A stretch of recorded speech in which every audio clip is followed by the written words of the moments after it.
चाय हो या चाह, रंग एकदम पक्का होना चाहिए।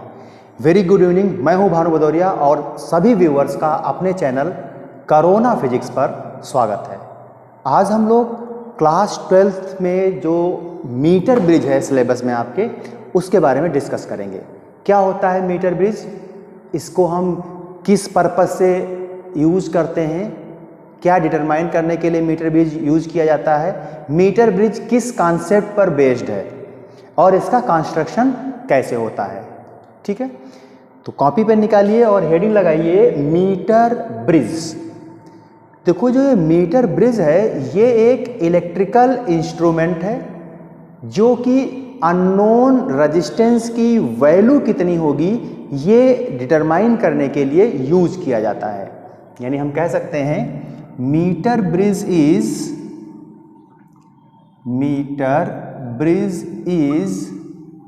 N electrical instrument which is used to measure value of unknown resistance, और इस अननोन रेजिस्टेंस को हम R बोले दे रहे हैं। ठीक है, तो ये एक इलेक्ट्रिकल इंस्ट्रूमेंट है जो अननोन रेजिस्टेंस R की वैल्यू कितनी होगी ये फाइंड आउट करने के लिए यूज किया जाता है। और जो ये मीटर ब्रिज होता है ये बैलेंस व्हीटस्टोन ब्रिज कॉन्सेप्ट पर आधारित है। यानी इसका जो प्रिंसिपल है, यानी इसकी जो वर्किंग है वो बेस्ड ऑन है बैलेंस्ड व्हीटस्टोन ब्रिज। ठीक है, यानी इसकी जो वर्किंग है आपका, या हम कह सकते हैं कि metre bridge works on balanced Wheatstone bridge. Wheatstone bridge क्या होता है ये डिस्कस कर चुके हैं हम लोग हैं, जब कैपेसिटर में भी डिस्कस किया था और जो रेजिस्टेंस पढ़ा था वहाँ पे भी डिस्कस किया, आप देख सकते हैं वहाँ से। व्हीटस्टोन ब्रिज का कुछ स्ट्रक्चर इस तरीके से होता है आपका। ठीक है, ये एक गैल्वेनोमीटर यहाँ लगा रहे हैं और एक ब्रांच ये होती, इसमें रेजिस्टेंस लगा है, एक ब्रांच ये। ठीक है, इसमें हमने R1 R2 बोला, इधर हमने R3 R4 बोला। ठीक है, ये क्या है आपका टर्मिनल्स हैं A एंड B, और ये C एंड D या X एंड Y कुछ भी कह लें, हम इनको X एंड Y कह दे रहे हैं, X और Y। जब ये बैलेंस्ड होता है तो गैल्वेनोमीटर में करंट होती है 0। यानी जब व्हीटस्टोन ब्रिज बैलेंस्ड है तो उस समय गैल्वेनोमीटर में करंट क्या होगी 0। और करंट 0 तभी होती है जब जिस इंस्ट्रूमेंट में करंट हम 0 देख रहे हैं तो क्या, जब जो टर्मिनल है उनका पोटेंशियल क्या हो जाए, इक्वल हो जाए। यानी करंट जो है वो फ्लो होती है ड्यू टू पोटेंशियल डिफरेंस। अगर किन्हीं टर्मिनल्स के बीच करंट फ्लो नहीं हो रही है तो ये इंडिकेट करता है कि उन टर्मिनल्स के बीच पोटेंशियल क्या है, इक्वल है। यानी गैल्वेनोमीटर में जब करंट 0 होगी तो ये इंडिकेट करता है कि जो वोल्टेज है अक्रॉस एट पॉइंट X और जो Y ये क्या होंगे, इक्वल होंगे। तो X और Y के बीच वोल्टेज अगर इक्वल है तो गैल्वेनोमीटर जो इनके बीच कनेक्टेड है उसमें कोई करंट नहीं फ्लो होगी, यानी गैल्वेनोमीटर में डिफ्लेक्शन नहीं होगा। गैल्वेनोमीटर क्या करता है, करंट को डिटेक्ट करता है कि करंट फ्लो हो रही है या नहीं है, यानी सर्किट में करंट है या नहीं है, और स्मॉल अमाउंट करंट का मेजर भी कर लेता है, 2 मिली एम्पियर 10 मिली एम्पियर इतना। ठीक है, 5 एम्पियर 10 एम्पियर ये मेजर गैल्वेनोमीटर नहीं कर पाता है, इससे मेजर करते हैं हम अमीटर से। और गैल्वेनोमीटर को अमीटर में कैसे कन्वर्ट करते हैं ये प्रीवियस लेक्चर में या आने वाले लेक्चर में हम डिस्कस करेंगे। ठीक है, तो जब X और Y पॉइंट्स पर वोल्टेज क्या होगा, इक्वल होगा, उस समय गैल्वेनोमीटर में कोई डिफ्लेक्शन नहीं होगा और हम कहेंगे कि जो ये व्हीटस्टोन ब्रिज है ये कैसा है, बैलेंस्ड ब्रिज है। ठीक है, ये टर्मिनल कहाँ से कनेक्टेड होंगे, A और B टर्मिनल किसी बैटरी से कनेक्टेड होंगे। ठीक है, ये किसी बैटरी से कनेक्टेड होंगे, मान लिया 20 वोल्ट की बैटरी से कनेक्टेड है। तो जब भी एक्स और वाई पर वोल्टेज क्या होगा, इक्वल होगा, गैल्वेनोमीटर में नो डिफ्लेक्शन होगा, और हम कहेंगे कि व्हीटस्टोन ब्रिज बैलेंस्ड है। और बैलेंस्ड व्हीटस्टोन ब्रिज के लिए कंडीशन होती है कि R1/R2 is equal to R3/R4। Galvanometer जो लगा हुआ है जिन पॉइंट्स के बीच में, उसके एक साइड में दोनों ब्रांचेज में रेजिस्टेंसेस का रेशियो, गैल्वेनोमीटर के दूसरे साइड में जो ब्रांचेज हैं उनके रेजिस्टेंसेस के रेशियो के इक्वल अगर है, तभी व्हीटस्टोन ब्रिज क्या होगा, बैलेंस्ड होगा। और इस स्थिति में यानी under such condition there is no deflection in the galvanometer, यानी गैल्वेनोमीटर में कोई करंट नहीं होगी।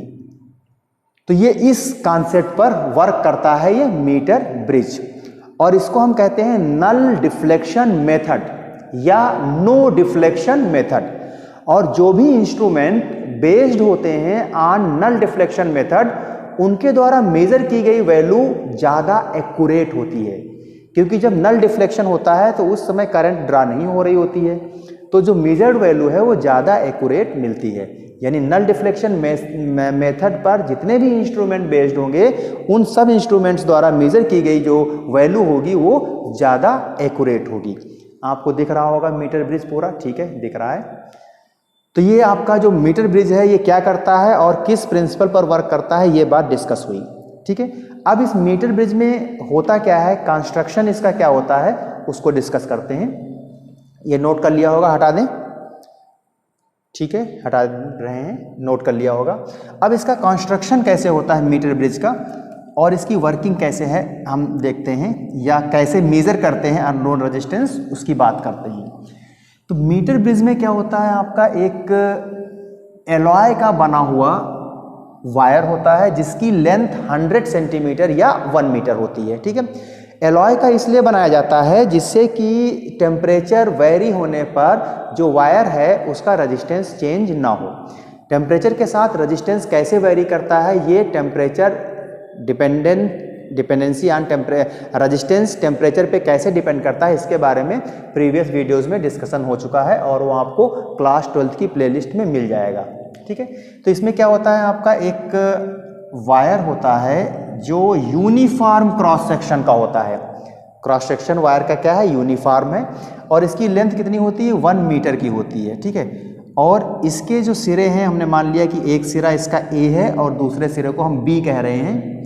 इन सिरों पर क्या होता है, मेटल की थिक प्लेट्स लगी होती हैं, मेटल की थिक प्लेट्स लगी होती हैं ए सिरे पर, और ऐसे ही बी सिरे पर लगी होती है मेटल की थिक प्लेट्स,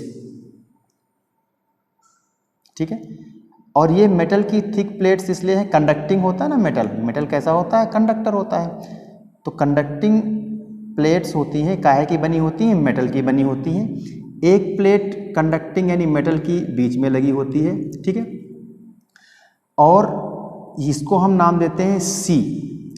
और यहाँ पर क्या लगा होता है, एक स्केल लगी होती है, यहाँ पर एक स्केल लगी होती है जो कि कैलिब्रेटेड होती है सेंटीमीटर में, और ये थोड़ा मोटी हो गई, आप सही बना लीजिएगा इसको। ये क्या है आपका, ये स्केल है, और ये क्या है आपका, थिक मेटेलिक प्लेट लगी हुई है, ठीक है। और यहाँ पे क्या है, कैलिब्रेशन होता है, इस तरीके से लाइनिंग होती है, ठीक है। और ये 0 से लेकर के यहाँ 100 लिखा होता है, ठीक है, 100 सेंटीमीटर।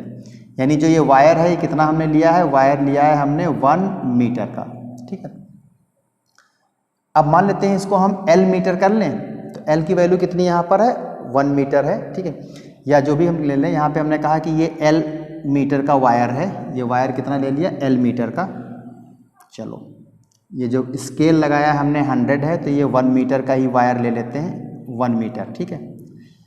जब हम पोटेंशियोमीटर पढ़ेंगे तो वहाँ पर वायर की लेंथ बहुत ज़्यादा होती है।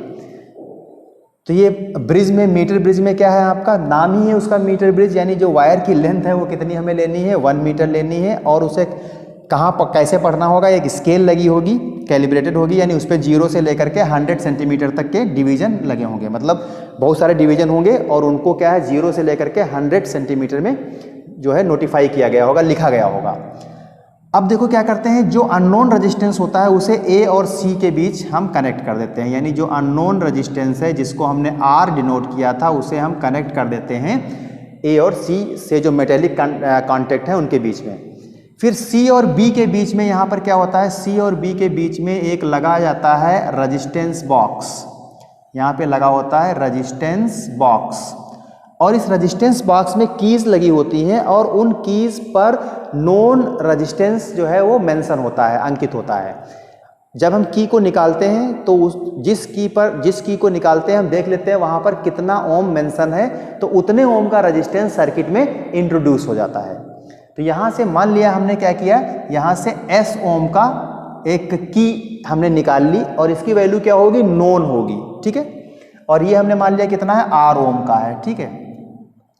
अब क्या किया जाता है, जो सी पॉइंट है यहां से गैल्वेनोमीटर जुड़ा होता है थ्रू जॉकी, मतलब एक जॉकी होती है, यहां से सी से क्या जोड़ेंगे, सी से एक गैल्वेनोमीटर जुड़ा होता है, ये गैल्वेनोमीटर हमने जोड़ दिया, और फिर एक जॉकी लगी होती है और उस जॉकी को हम स्लाइड करते हैं कहाँ, जो वायर है ए बी, इस पर, क्या ऑब्टेन करने के लिए, नल डिफ्लेक्शन गैल्वेनोमीटर में ऑब्टेन करने के लिए जॉकी को हम स्लाइड करते हैं। ये क्या है, ये जॉकी है। जॉकी होती क्या है, जॉकी एक मेटेलिक रॉड होती है या मेटल रॉड होती है जिसकी नाइफ एज होती है, ठीक है। यानी जॉकी क्या है, जॉकी जो है वो एक मेटल रॉड है विद नाइफ एज, KNIFEEDGE,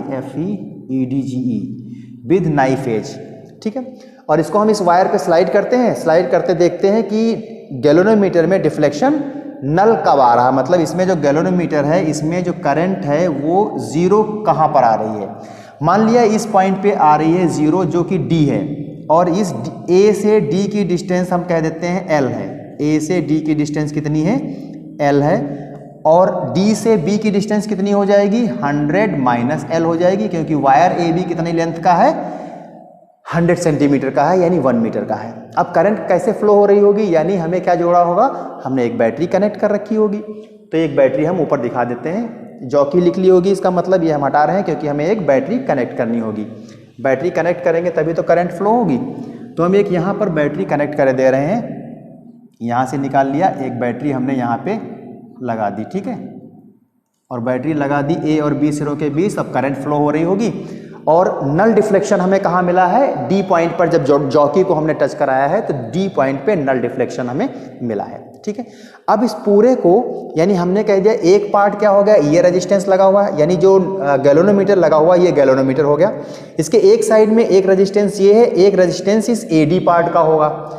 फिर गैल्वेनोमीटर के आइदर साइड में क्या है, एक रेजिस्टेंस एस लगा हुआ है रेजिस्टेंस बॉक्स से जो निकाला गया है नोन वैल्यू का, और एक रेजिस्टेंस इस डीबी वायर का हो जाएगा। तो इसको हम अलग से बनाए ले रहे हैं, ठीक है। इसको हम व्हीटस्टोन ब्रिज जैसा डिजाइन करे ले रहे हैं, ठीक है। यानी यहाँ पर क्या लगा हुआ है, गैल्वेनोमीटर लगा हुआ है, और यहाँ पर करंट इसमें क्या इस समय है, जीरो है। डी पॉइंट पे जब इसे कनेक्ट किया, यानी ये सी पॉइंट हो गया और ये डी पॉइंट हो गया, ठीक है। अब यहाँ पर एक पॉइंट क्या है, बी है, और ये जो रेजिस्टेंस लगा हुआ है ये एस रेजिस्टेंस लगा हुआ है, और ये जो रेजिस्टेंस लगा है इसको हम बोले दे रहे हैं आर डी बी। डी से बी के बीच जो लेंथ है उसका रेजिस्टेंस। फिर इधर जो है आपका लगा हुआ है ए और सी, ए और सी के बीच में वो अननोन रेजिस्टेंस लगा हुआ है, ये टर्मिनल ए कह दिया हमने। ए और सी के बीच जो लगा हुआ है अननोन रेजिस्टेंस, और ए और डी के बीच में जो लगा हुआ है वो ए डी लेंथ का जो वायर है इसका रेजिस्टेंस होगा, उसे हम बोले दे रहे हैं आर ए डी, ठीक है। तो ये आपका क्या हो गया, व्हीटस्टोन ब्रिज बन गया। यहाँ क्या लगी है, बैटरी लगी हुई है, यहाँ क्या लगा हुआ है, ये आपका बैटरी लग गई, ठीक है। मान लेते हैं V वोल्टेज है, तो यहाँ पर भी V वोल्टेज दिखा दिया। तो ये जो नज़ारा है आपका, ये रेजिस्टेंस और इस AD पार्ट का रेजिस्टेंस, S रेजिस्टेंस जो नोन है रेजिस्टेंस बॉक्स से निकाला गया है, और जो DB पार्ट का रेजिस्टेंस है। बीच में क्या है, गैल्वेनोमीटर है जिसमें डिफ्लेक्शन नहीं हो रहा है इस समय, यानी बैलेंस्ड व्हीटस्टोन ब्रिज की कंडीशन बन रही है। तो इस नज़ारे को हमने यहाँ दिखाया। क्या दिख रहा है सभी को, स्क्रीन पर दिख रहा होगा, ठीक है, सभी को दिख रहा है। थोड़ा सा पार्ट कट गया है, ठीक है। अब ठीक है, ए पॉइंट आ गया, ठीक है। अब देखिएगा, व्हीटस्टोन ब्रिज जब बैलेंस्ड होता है तो हमने बताया था कि जो गैल्वेनोमीटर है उसके एक साइड में जो दोनों आर्म्स हैं उनमें जो रेजिस्टेंस का रेशियो है, गैल्वेनोमीटर के दूसरे साइड में जो आर्म्स हैं उनमें रेशियो, रेजिस्टेंसेस के रेशियो के इक्वल होना चाहिए। यानी जब ये बैलेंस्ड है तो हम कह सकते हैं क्या होना चाहिए, R upon R A D, यानी R upon R A D is equal to S upon R D B. अब जो ये वायर हमने लगा रखा है मीटर ब्रिज में 1 मीटर का, अगर इसकी यूनिट लेंथ का, वायर की यूनिट लेंथ का जो रेजिस्टेंस है वो अगर हम R ओम कह दें, तो जो AD लेंथ है इसका रेजिस्टेंस क्या हो जाएगा, लेंथ कितनी है L है, तो इसका रेजिस्टेंस हो जाएगा R इंटू एल। यानी जो RAD है इसकी जगह पर हम क्या लिख सकते हैं, R जो यूनिट ओम का यूनिट लेंथ का रेजिस्टेंस R मान लें, तो AD लेंथ है कितनी, L है, तो इसका रेजिस्टेंस कितना हो जाएगा R इंटू एल। और DB लेंथ कितनी है 100 माइनस L, तो इसका रेजिस्टेंस कितना हो जाएगा 100 minus L into small r, क्योंकि स्मॉल r क्या है, यूनिट लेंथ का रेजिस्टेंस है। ठीक है, अब देखिए क्या हम यहाँ पे रख दें कि R अपान, यहाँ लिख रहे हैं R अपान RAD का मतलब हो गया L into small r is equal to S upon RDB का मतलब हो गया आपका 100 minus L into R unit length का रेजिस्टेंस है। तो क्या यहाँ से हम R कैंसिल हो गया, यहाँ से जो कैपिटल R अननोन रेजिस्टेंस है वो क्या मिल जाएगा, SL अपान 100 माइनस L। ठीक है, तो इस फार्मूले से हम अननोन रेजिस्टेंस जो R है उसकी वैल्यू कैलकुलेट कर लेंगे। ठीक है, दिख रहा है आपको जो फार्मूला आया है, यहाँ से इसको लिखे दे रहे हैं, यहाँ पे लिख रहे हैं ऊपर जो फार्मूला आ गया है आपका, यहाँ से जो कैलकुलेट होके आएगा वो हम ऊपर लिख रहे हैं। यानी R इज इक्वल टू मिल गया है SL अपान 100 माइनस L। ये अननोन रेजिस्टेंस हम यहाँ से कैलकुलेट कर लेंगे। कैसे, S क्या है, नोन रेजिस्टेंस है जो कि रेजिस्टेंस बॉक्स से निकाला है हमने, और L क्या है, लेंथ है जो कि मीटर स्केल पे पढ़ लेंगे, 100 माइनस L भी मीटर स्केल पे पढ़ लेंगे, और इस तरीके से हम अननोन रेजिस्टेंस की वैल्यू मीटर ब्रिज की हेल्प से कैलकुलेट कर सकते हैं। ठीक है, तो आज हम लोगों ने सीखा कि मीटर ब्रिज क्या होता है, ये एक इलेक्ट्रिकल इंस्ट्रूमेंट है, किस कॉन्सेप्ट पर बेस्ड है, बैलेंस्ड व्हीट स्टोन ब्रिज पर बेस्ड है, और इसका कंस्ट्रक्शन कैसे होता है ये हमने देखा, और ये कैसे हम कैलकुलेट करते हैं अननोन रेजिस्टेंस, ये बात हम लोगों ने सीखी।